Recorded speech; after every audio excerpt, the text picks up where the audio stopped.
headers. Headers typically are like metadata. They can either be host, user agent, authorization headers that indicate what kind of authorization you want to use and so forth, or even contain keys and tokens and so forth.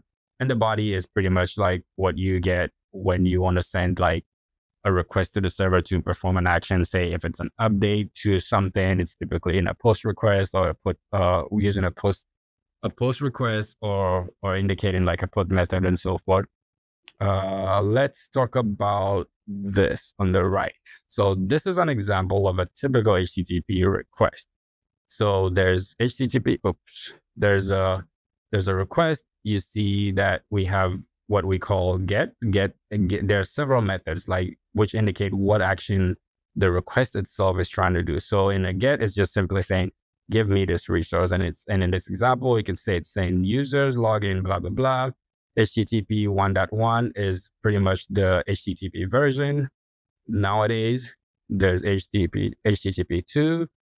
We have been advocating to move to HTTP 2. There's very little adoption in terms of industry and industry-wide, but this is a topic that, is kind of gaining traction, especially recently. So host, in this case, host is basically saying this is the URL fully qualified domain I want to go to.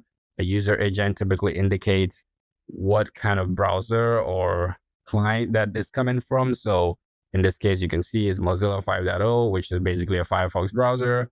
A cookie will typically represent, something that ensures that you have the same connection and session when interacting with the server.